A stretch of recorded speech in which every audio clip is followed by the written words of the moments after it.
Welcome to COM 108, Communications and Social Interaction. Today we'll be discussing the cover letter and the thank you note. So why do you need a cover letter? It has multiple functions. It gives you an opportunity to introduce yourself to a potential employer. It identifies what position you are interested in. And this is very important for some large companies that may have multiple listings on job sites. How you heard about the job, and again, if you heard about the job from a networking opportunity, such as a friend of a friend of a friend, that is going to have a significant impact versus just hearing about it from an ad on the internet. It also gives you an opportunity to demonstrate your writing skills. A lot of employers want employees who know how to write well. And especially if it is listed in the job posting, you want to make sure that your cover letter demonstrates that you are the next Stephen King. Well, not scary like him, but a great writer. You want to emphasize your strengths, and also you want to explain why you would be a good fit for the company and the position. So where do you start? You start with the job posting. You want to identify the following items. The company name, and again, sometimes it is not listed if it's on a job site. The person to whom to send the resume or cover letter, and again, sometimes this information is not available and you have no name to work with.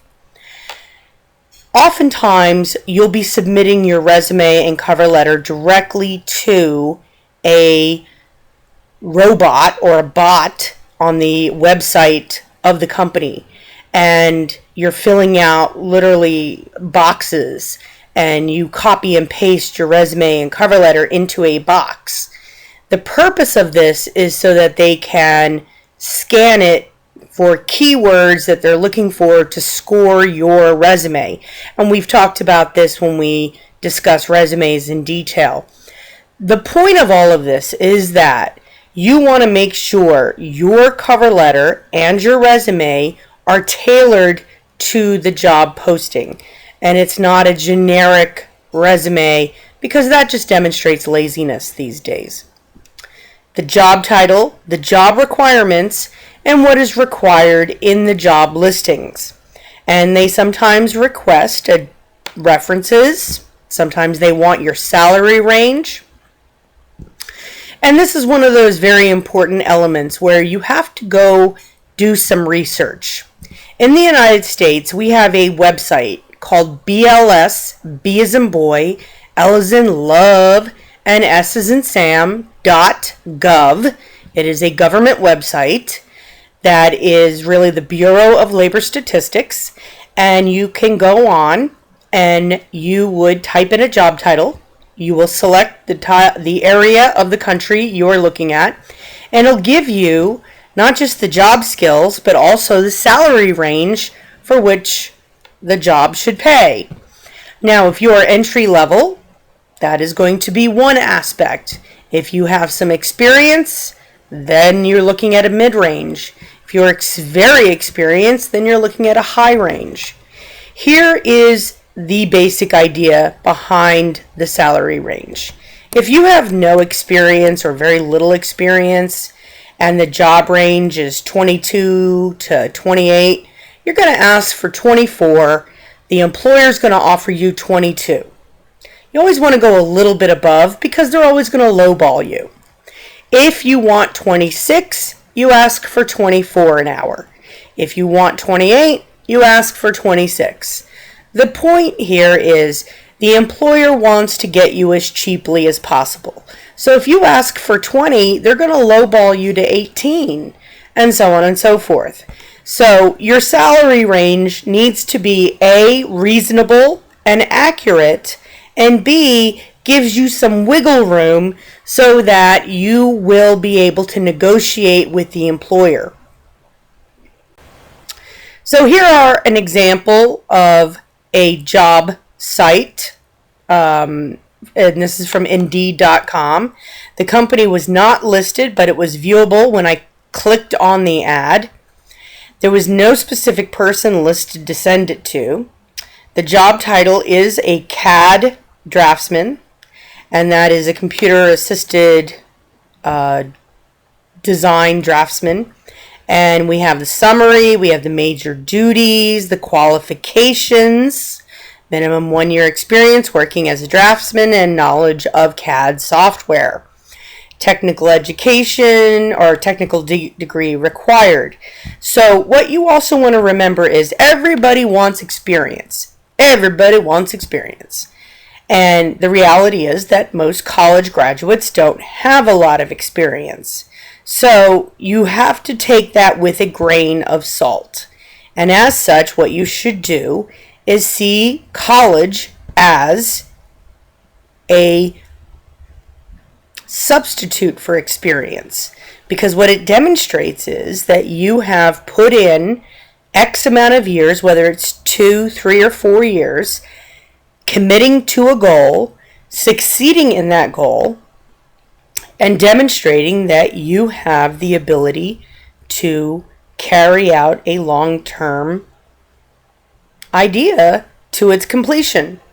So don't be limited by these kinds of need to have experience. No special requirements are listed when sending the resume and cover letter. So, all of this stuff is there. You just got to find it. So let's get to writing the cover letter. In the olden days, pre-email, people used what we call today snail mail for all manner of business transactions. But as the internet became more prevalent since 1995, people have drifted away from structured letter writing, except for cover letters. The easiest type to master is the adapted block style for email. The 3 main rules: no indents, double space between paragraphs, and all sentences should be aligned along the left-hand side of the margin. If you Google block style for email, you will see millions of examples. So don't be intimidated, and it's fairly easy to do. Most people write that way anyway. So let's talk about the first paragraph. The first paragraph of your letter should include information on what position you are applying for, where you saw the ad, and if it was posted on a certain date. If you found out about the position through a networking opportunity, then include the person's name or the organization. And again, with a networking opportunity, that's like getting an extra few inches of your foot in the door. Because when you have somebody that you know, even if it's like your cousins, friends, mom, this is someone who can vouch for you that you're not a serial killer potentially, and as a consequence, that is going to get you moved to the front of the line. Here is an example of a good first paragraph. From your company's website, I learned about your need for a sales representative for the Virginia, Maryland, and North Carolina areas. I am very interested in this position with Acme Pharmaceuticals and believe that my education and employment background are appropriate for the position. So the position is sales representative. You found it on their website. There was no specific date applied, and you know that you would be perfect for the job. Then we get to the second paragraph. This is where you are going to sell yourself. You're going to mention specifically how your qualifications match the job you are applying for. And again, this is where you're tailoring your cover letter and resume to closely match the job posting.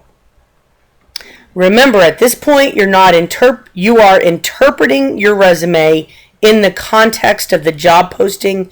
You're not repeating it. You are identifying how the skills you've listed on your resume can work for this company. So here is my example. While working toward my degree, I was employed as a sales representative with a small dairy foods firm. I increased my sales volume and profit margin appreciably while at Farmers Foods, and I would like to repeat that success in the pharmaceutical industry. I have a strong academic background in biology and marketing and think that I could apply my combination of knowledge and experience to the health industry. Now, notice, she has no experience selling pharmaceuticals, and yet she has taken her academic background, meaning she's probably taken a couple classes in biology and a class or two in marketing, and she is selling herself based on the flimsiest of information. But that's the way you do it. You have to take what you've got and sell it. It's like if you are short but you have beautiful hair, you're not going to worry about trying to make your legs longer. You're going to make your hair look great. You have to sell what you've got. Final paragraph. Conclude your cover letter by thanking the employer for considering you for the position. Most importantly, include information on how and when you will follow up. So the example, I look forward to talking with you regarding sales opportunities with Acme Pharmaceuticals. Enclosed is a copy of my resume, which more fully details my qualification for the position.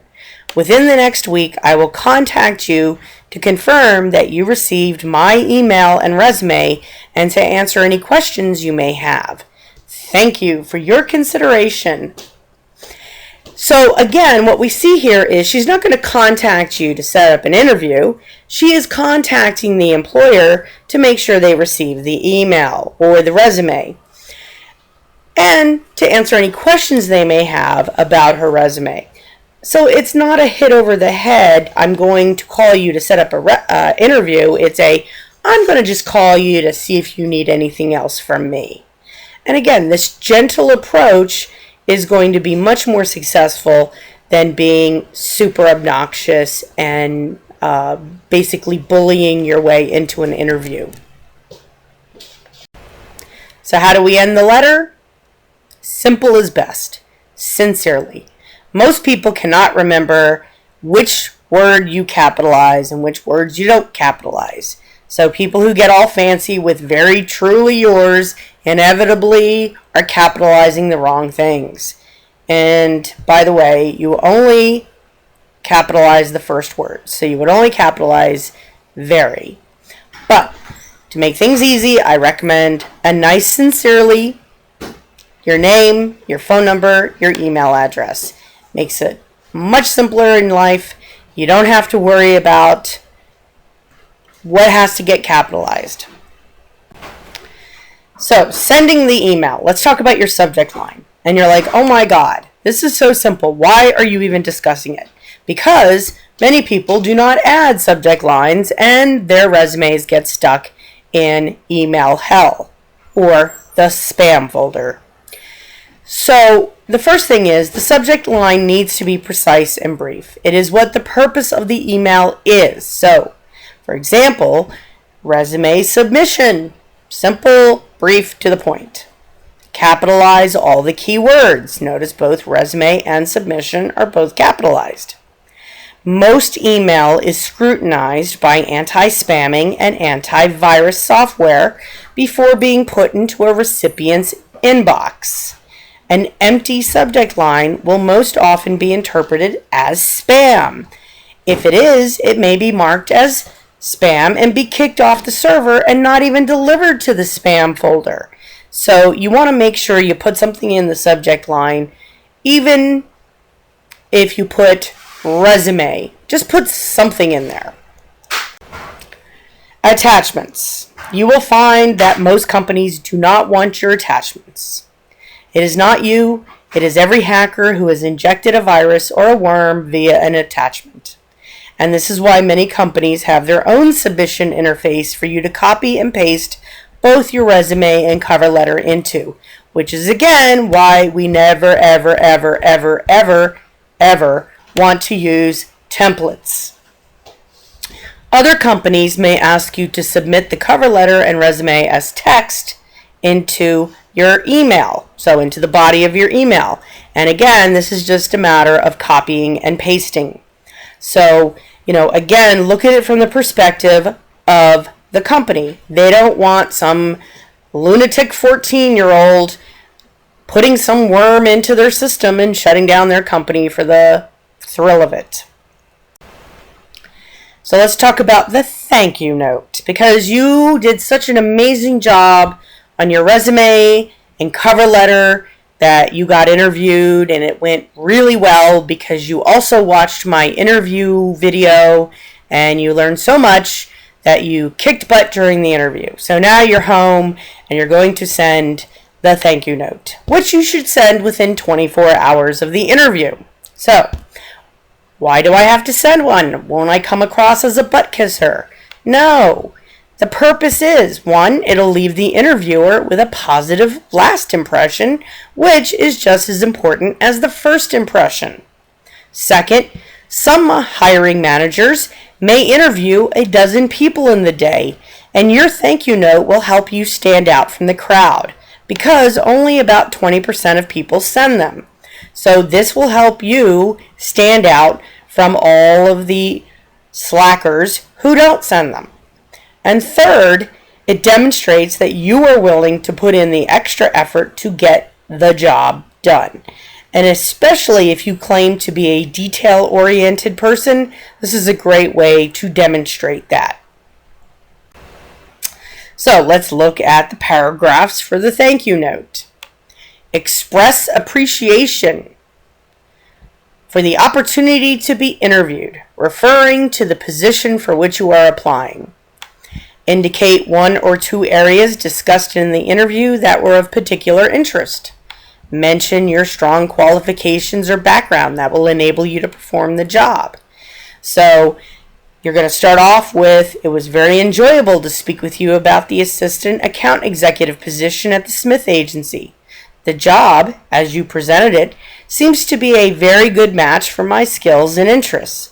In addition to my enthusiasm, I will bring to the position strong writing skills, assertiveness, and the ability to encourage others to work cooperatively with the department.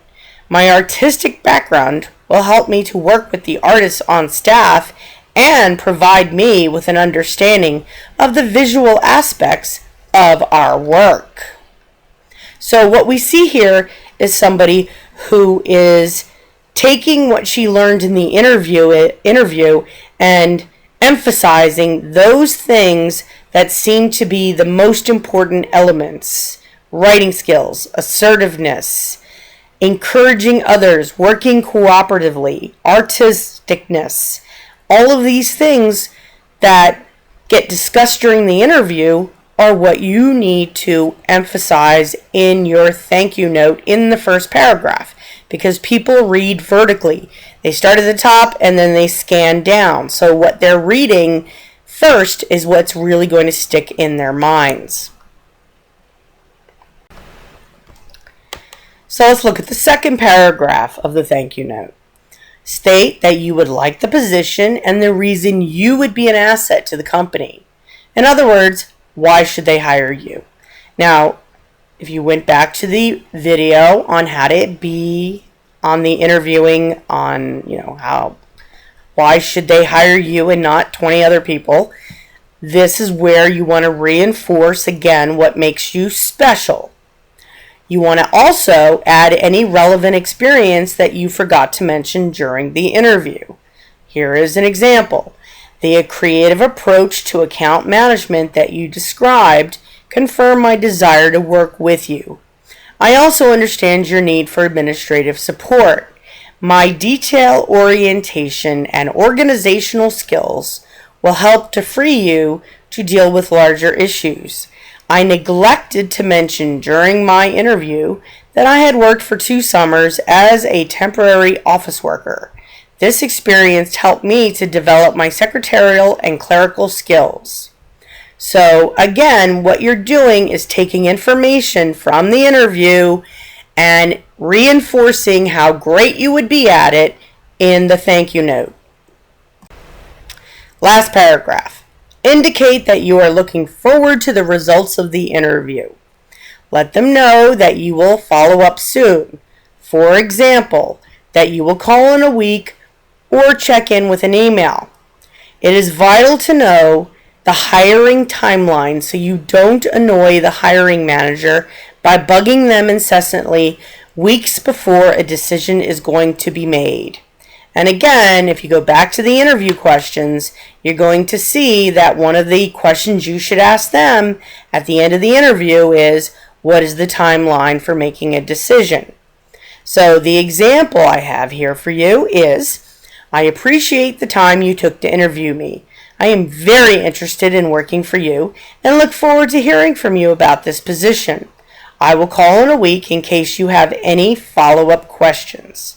So again, it's kind of that back door. I'm going to check to see if there's anything else I can help you with in helping you make this decision, because I am here to provide you with the utmost and administrative support. So you're almost helping them do the job before you're even hired. The point being is that you as a future employee want to demonstrate how amazing you are before you even get hired. So, last but not least, let's talk about some writing tips. You want to use a variety of sentence lengths. Some are simple sentences, noun, verb, object. Use some compound sentences, and I know how to use a programming language like Java, and I'm also good with web design using CSS and PHP. Then also complex, where you're using words like although, however, therefore, etc. Use a variety of sentence structures. In other words, do not start every sentence with I am. It makes you sound like an egomaniac or a narcissist. Vary your vocabulary. Don't repeat the same terms when there are dozens of synonyms for a word like dependable. So again, this is where you would go on your phone or your laptop or your tablet, or if you're really old-fashioned, you can get out the old trusty thesaurus your mom and dad or grandparents may have, and look up a word and find out that it has, in fact, 100 words that mean the same thing. Be professional. Do not presume that it is okay to be informal or conversational in your writing. Never, ever, ever write this word, I'ma. It is not a contraction that is recognized. It is an abomination. It is a horrible word.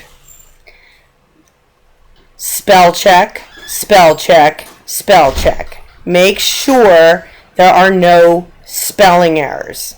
If you make a spelling error, oftentimes, whether it is a cover letter, resume, or thank you note, that is a deal breaker, because it demonstrates that you don't even have the basic skill set to run spell check.